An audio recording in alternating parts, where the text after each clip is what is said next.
আমাদের মুহতারাম সভাপতি সাহেব এবং মহাসচিব সাহেব উপস্থিত আছেন, তাদের উপস্থিতিতে আমি এর প্রতিক্রিয়া ব্যক্ত করছি। আজ 11ই ডিসেম্বর 2025 ইংরেজি দেশের প্রধান নির্বাচন কমিশনার সকল জল্পনা কল্পনার অবসান ঘটিয়ে নির্বাচনের তফসিল ঘোষণা করেছেন। সে মতে আগামী 12ই ফেব্রুয়ারি 2026 কাঙ্ক্ষিত নির্বাচন অনুষ্ঠিত হবে ইনশাআল্লাহ।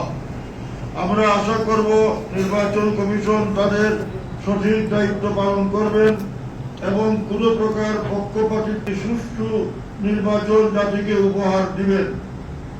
এখানে একটি গুরুত্বপূর্ণ বিষয় হলো আইন শৃঙ্খলা পরিস্থিতির উন্নয়ন এবং কালো টাকার ছড়াছড়ি কঠোরভাবে নিয়ন্ত্রণ। এক্ষেত্রে জিরো টলারেন্স নীতি গ্রহণ করতে হবে। সরকারের প্রতি অনুরোধ থাকবে যেন নির্বাচন কমিশনের কোনো কাজে হস্তক্ষেপ করা না হয়।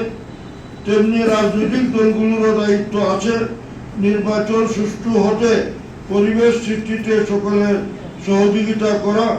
আল্লাহ তাআলা আগামীতে একটি সুন্দর বাংলাদেশ আমাদেরকে উপহার দিন।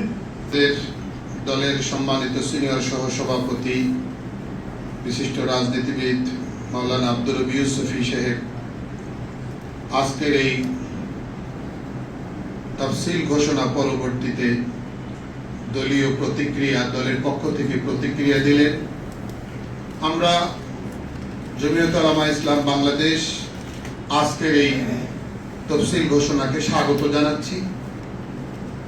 একই সাথে আমরা লেভেল প্লেইং ফিল্ড, সকল দলের সমান সুযোগ নিশ্চিত করা, আইন শৃঙ্খলা পরিস্থিতির উন্নতি সাধন করা, যেমনটা আমাদের নির্বাচন উপকমিটির প্রধান বলেছেন, এই বিষয়গুলোর দিকে আমরা নির্বাচন কমিশনের দৃষ্টি আকর্ষণ করছি।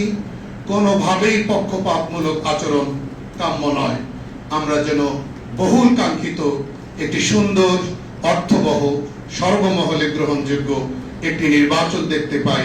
এই নির্বাচন যেন উৎসব মুখর পরিবেশে অনুষ্ঠিত হয়, জমিয়ত উলামা ইসলাম বাংলাদেশ সেই প্রত্যাশা করছে। ধন্যবাদ সকলকে।